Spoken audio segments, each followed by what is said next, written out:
For bluefoots, the color actually correlates to their health and by extension, how attractive they are to a partner. And there's no stolen valor in this system. Scientists did. If you not crippin', they not. If you not crippin', they not fucking with you. All right, bro. We got us a casual geographic video. This is just another boring video about birds. Hey, bro. Learning is never boring. Ain't that right, chat? Ain't that right? You know what I'm saying? God, did he just dip it in the water to lube it up a little bit? Look. Don't let the baby face and lack of facial hair fool you. Us 90s kids are getting old. And one thing they don't tell you about getting old, that birdwatcher phase really comes out of nowhere. You'll just be minding your own affairs and then one day... Nah, hold on. This bird... Yo, alright. This might be the bird video I've ever seen in my life. First the bird deep throating crazy. Now this one on the bird watcher? Kind of freaky ass birds, bruh. Provoked, you'll be like, huh, that is an immaculate looking grackle. We laughed, but the whole time he was right. The bird is the word. And is he wrong? Just look at Buddy go. I could watch that for a couple of minutes without getting bored. This is an American woodcock, and I know what you're thinking. They go by a lot of names, such as the timber doodle, the bogsucker, and the hokum poke. As for the partridge... Who's naming these? Deadass, like... Go by a lot of names, such as the timber doodle. Timber doodle. The fuck are you, 5? Doodle, the bogsucker, and the hokum poke. Yeah, they were 5. As for the partridge plug walk, woodcocks eat worms, and it's believed that a cute little woodcock waltz to us is a category 7 disaster to any earthworms below, and the confusion makes it easier for a hokum poke to poke 'em folks. They do their dancey dance in the name of murder. And clearly it takes some time for a woodcock to get the rhythm right. As you can see for this baby bogsucker, the beat is chasing them. They're just faster, but they're trying, and one day they'll get the motion, and that's all you really can do when you're a widow woodcock. Now, if I've gotten older, there's one bird I've really grown to appreciate. This is a blue-footed booby. Now, I know what you're thinking. Let's address it. Why blue? We'll get to that, but the blue-footed booby is a seabird of the OSCEOLA genus, along with the masked booby, the Nazca booby, Peruvian booby, brown booby, and... Bro, don't he got the fucking face like a damn Zumba fool? You remember that show Zumba fool, chat? But it's like bird version. Zumba food. Literally, bro. It has the same face. I know I'm not bugging. Y'all just not hip, bro. Shout out to all the niggas that knew. You know what I mean? The red-footed booby. Because don't let poor media representation fool you. Boobies come in a lot of colors, but to be fair, you might have only ever seen blue. Well, the blue comes from the carotenoid pigments in the fish they eat. It's really no different from the shrimp that turns flamingos pink. And if you identify as bug... Wait a minute. The shrimp that turned flamingos pink? What the fuck did that... When did we establish that? That's the thing? That's why they... No, I didn't know that. I thought they were born pink. I just thought that was their color. We learned this in 1st grade. Who's 1st grade, nigga? Bugs Bunny, the carrot consumption can tint you tangerine. For bluefoots, the color actually correlates to their health and by extension, how attractive they are to a partner. And there's no stolen valor in this system. Scientists didn't experiment. So you really gotta be a crip to get a bitch in that motherfucker. Okay, heard you. Heard you. By extension, how attractive they are to a partner. And if you not crippin', they not... If you not crippin', they not fucking with you. There's no stolen valor in this system. Scientists did an experiment where the boobies starved for 48 hours saw an immediate decrease in the brightness of their blue. They took it a step further by taking a male booby, we'll call him a moobie, that already had a female laying egg in his nest and dulled his feet with makeup. His mate responded to the nerf by laying a smaller egg days later, one with less yolk concentration and therefore less of a chance of living. So yeah, the brightness of a booby means everything and is a literal blue check that verifies their immunological health. Funny thing, you see the same thing with mandrills. Male mandrills look like they got rear-ended by a snow cone machine because it's a sign of social status. The higher the status, the higher the saturation. But a mandrill that gets regularly bullied and beaten will lose its cheek color, so that's why alpha mandrills look like they're constantly cotton candy constipated. The brighter the butt, the more he procreates. That's kind of crazy. Like imagine like, so your ass ain't got no color to it, no pizzazz. You think I'm really gonna fuck with you? Your ass ain't got no saturation. That shit damn near black and white. And brighter boobies get more groupies, which is why their courtship display involves birds flaunting their colorway. It's like red bottoms, but for crip. It honestly looks like they're on a mission not to crease their sneaks, and the final act of this dance involves the movie presenting... Nah, that's dead ass funny, because it really looked like that. Yeah, I just got the freshest blue cake, shorty. You see this? Hold on, try not to create some. I'm trying not to create some, but you see me? We outside, shorty. You fuck with this or no? You fuck with this? It honestly looks like they're on a mission not to crease their sneaks, and the final act of this dance involves the Booby presenting his partner with nest material. Even though blue-footed boobies don't even make nests. Nah, instead they thug it out on the ground, while defecating 360 until the dried product forms a ring around the nest. Why? That was doo-doo, Chad. They shit in a fucking circle and put their fucking egg in there. Bro, look at it. I didn't really peep it until he said what the fuck it is. They really threw that ass in a circle and like made a fucking nest. Like, yeah, don't come on my shit circle. This is where I'm gonna put my eggs at. Like, you really put the first thing your baby gets a piece of is a shit circle. It out on the ground while defecating 360 until the dried product forms a ring around the nest. Why? Well, as it turns out, boobies have a poor sense of smell but great visual memory, and in a flock of up to 10,000, they recognize their nest by the specific ring of guano, and guano stands for shit. Gonna wanna stay in that ring, because somehow that visual memory doesn't apply to their children, and only Yo.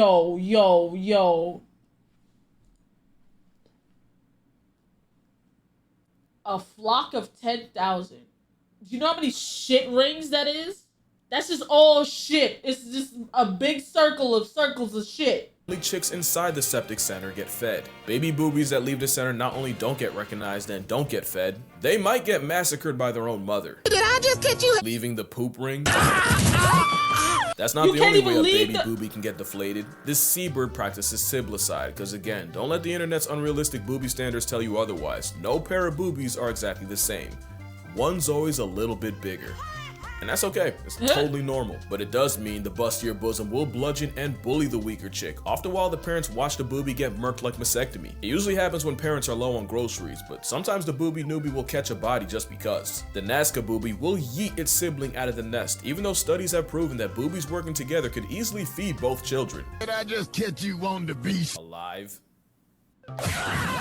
Yeah, it ain't all beauty being a booby. Like I said, unrealistic booby standards aside, they come in many colors like the red-footed variety. Also from their— Oh, they Suwootin' too. Oh, hey, there's different types. There's Bloods, Crips.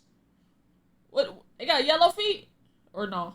diet, and they also use their feet game to secure a mate. Evidently, it might work too well, as not even a predatory coconut crab can resist getting grabby with an unsuspecting booby bird. But there's more than just crip walking unmentionables in the world. There's also tits. I've definitely grown to appreciate the— Okay, wait a minute. Alright, this— Hey, bro, hold on. Now, I see what you're doing. I see what you're doing. What's going on? Talk to me. Talk to me. First, you start off with the bird deep throwing. Next, the bird was fucking on the bird watcher. And then there's a bird called boobs. And then now there's a bird called tits. Alright, for sure. These fleet of flying popcorn chicken. Really nothing like waking up and opening your blinds to a nice pair resting outside your window. Tits are a large family of passerine birds seasoned all across the world. Okay. Alright, let me stop waffling. Let's address the elephant in the room. In Eurasia and Africa, they're known as tit birds, but come to America and you'll find they're called Pickadees! So I get why you're confused. You got an Italian plumber with a Japanese creator using their American name. Understandable, that would trip up anyone. Now with the birds with the tit variety, how they got their name is actually pretty interesting. Back in the day, tit was more like teat, and teat was an old English word for little or small, or even the suggestion of something small. Matter of fact, there was a time where it was used to reference a small horse or pony in the very derogatory. For example, no storing of pasture with baggly tit, with ragged with age, and evil at hit. Thomas Tasser. Translation: Tommy had a problem with them horses. But yeah, tit means little, and if you don't believe me, pardonnez-moi français, mais petite means little. So that is Petite, yeah. Okay, that makes sense. un petit pair de tits. Also in old-timer language, mus referred Did he just say a petite pair of tits? For sure. to bird, and the game of telephone turning mus into mouse is how there's now a group of birds known as titmouse. English lesson aside, when it comes to birds, there's a lot of tits in the world, and they come in all shapes and sizes. Oh, My yeah. favorite is the long-tailed tit. Look at Oh, him. yeah. He's like my final boss of bird bias. It's one of Europe's smallest birds, cause you know, they tend to keep it pretty putsy, except in Sweden. They got big ones over there. In fact, it's home to the great tit. At about 5.5 inches as Oh, far as yeah. tits go, They sure are. Can't leave the Americans out, so Okay, for sure.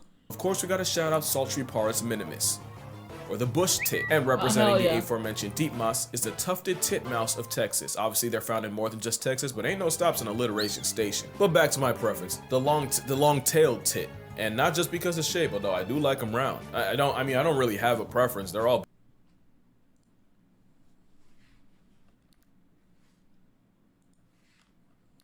tit. And not just because of shape, although I do like them round. I don't really have a preference. They're all beautiful. Alright, shit. Hey, he not wrong. He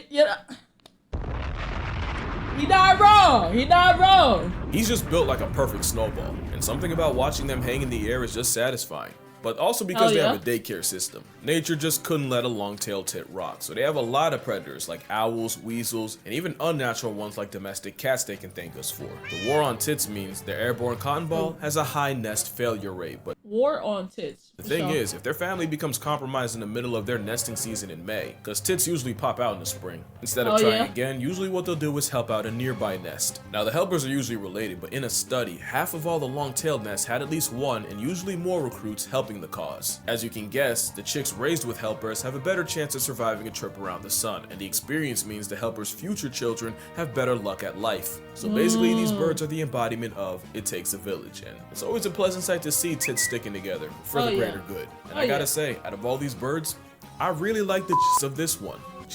Also pronounced giz is a term used by bird. What? I really like the of this one. Also pronounced giz is a term used by bird watchers to describe the overall appearance or impression of said bird, typically garnered from attributes such as size, shape, flying pattern, posture, coloration. It's all about aura, the vibes. For example, some favor the J work of a booby. Me, I prefer the vibe of a long-tailed tit. Everyone has a preference. Oh yeah, hell yeah. I hope you didn't think we were done, because we also have the tit babbler of the family Tumulidee. Now you know where the TIT part spawned from, but the babble of it all referenced the constant babbling sounds they make. Tit babbler. Hell yeah. Hell yeah. And obviously the naming guy wasn't into it. There's a lot of types of old world tit babblers, but probably the most famous one is the fluffy backed tit babbler of Southeast Asia. Honestly, they're pretty, and I wasn't a believer at first, but I do see the fluffy part come into play, so having a name with babble is kind of disrespectful. Surely someone cares for what a talking tit bird has to say, but hey, they could have been done. That's what I'm finna start calling these bitches. Talking tit birds. Hell yeah. Hell yeah. Way worse. This is a dick sizzle. It's basically a card.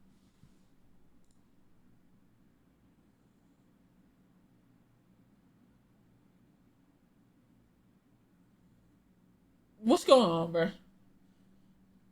What the fuck is going on, bruh?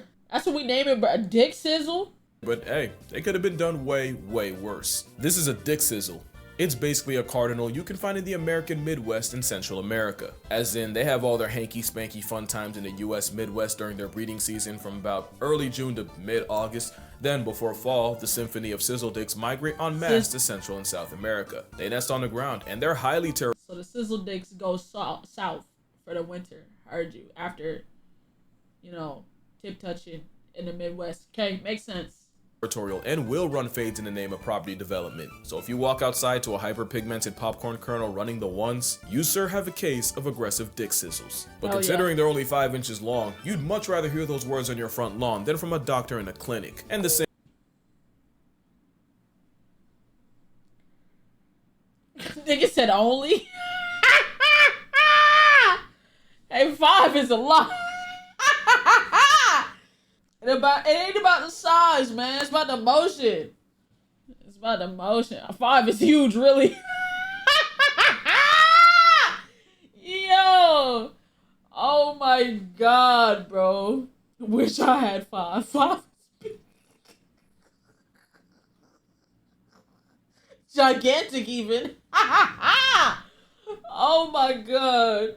They're only 5 inches long, you'd much rather hear those words on your front lawn than from a doctor in a clinic. And the same way the morning dove brings you back to waking up in your childhood bedroom, Dick Sizzle might have been your summer anthem and you didn't even realize it. In fact, that's how they got their name. Apparently after what the naming guy thought their song sounded like in words.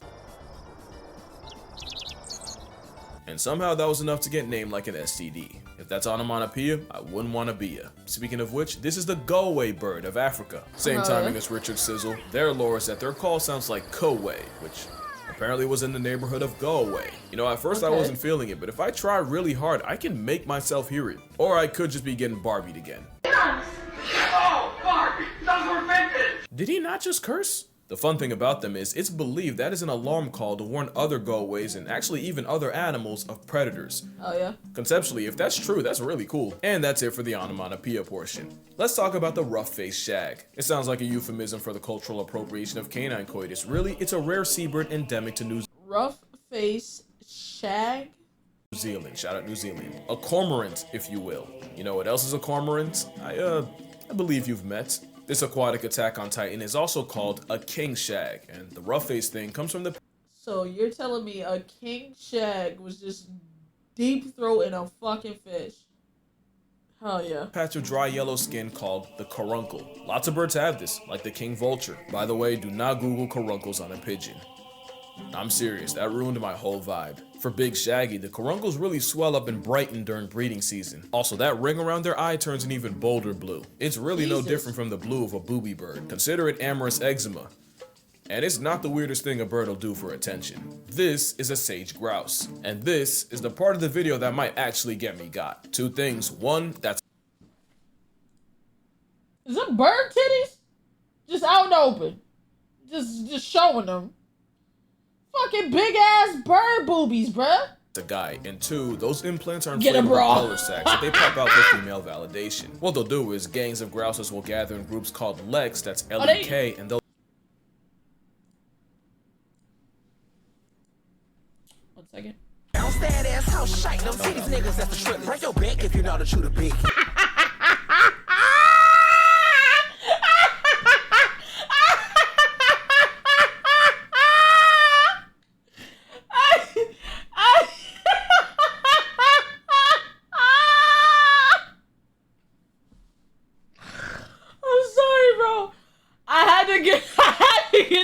Joke off, bro. Oh my god, cause why was they shaking their titties like that? They little air sacs, bro. Come on, bro. I'm sorry, I'm childish. Groups called leks, that's L-E-K, and they'll display their headlights in a courtship dance that you can actually hear from 3 miles away. It's very competitive, and they'll spend hours a day doing it. And from 3 miles, them motherfuckers clapping. in the center of the lek is the biggest bosom bird, the dominant male that gets to mate with pretty much 80% of the girl grouses there. Now let's be honest, you and I probably had the same thought when we saw this. How do they avoid predators when they're built like an uppercase cry for attention? Yeah, see, that's the thing though. Grouses have the peacock problem, where their biggest flex often gets them flatlined by predators. Those chesticles mean guy grouses get griefed by— Nigga called them chesticles. This nigga really called them chesticles. Okay. eagles so bad that the ratio of girls to guys can be 2 to 1. But there's another bird that gets their leks in. This is an Andean cock of the rock, and shout out to Peru, that is their national bird. What are we doing? How did we get here? Bird that gets their leks in. This is an Andean cock of the rock, and shout out to Peru, that is their national bird, and that is who you can blame for this. They have one of the biggest glow-ups in nature because that's how they look fresh out the shell. The cock of the rock will also gather in leks and also put on a show for female attention. I wish I had more videos I could show you, but apparently cock of the rocks are difficult to witness because they're hard, huh? Okay. Apparently they're shy and easy to disturb because even a rock cock can get performance anxiety. Again, it happens, it's totally normal. I mean, not to this guy, but with a name like Superb Bird of Paradise, thinking otherwise would be a failure of your expectations. But whether you see it or not, the bird of Peru really knows how to rock out with his cock. Okay, that's gonna do it. Alright, come on, bro. I feel like Come with all on, the bro. chest jokes I made, it's only right that I donate to the breast cancer organization. So link down below if you'd like to do so as well. Also, did you know 1 in 8 women will develop breast cancer? Stop playing with y'all health, go get screened. A dead boobie's a terrible thing. Also, I feel like I keep forgetting to plug the fact that I have a Patreon, so if you'd like to support this nonsense beyond just subscribing, the link will also be in the description. But as always, honestly, I'm not really hurting right now. Like, don't give something you need, not in this economy. Like, it's cool if you do, but I don't really need it. I would appreciate if you liked the video. Y'all know I usually don't ask that without offering something, but I think we both know YouTube's not gonna be kind to this one. But yeah, drink water, hug your mother. I'm telling y'all, birds really do be birding. Take time to appreciate. And I'ma see y'all in the next one. Hey man. I'm gonna plug my Patreon too, type shit. You know what I'm saying? We watching Solo Leveling over there. If you like that. And we gonna start the Penguin soon too. If you like that type shit. That'd be Patreon.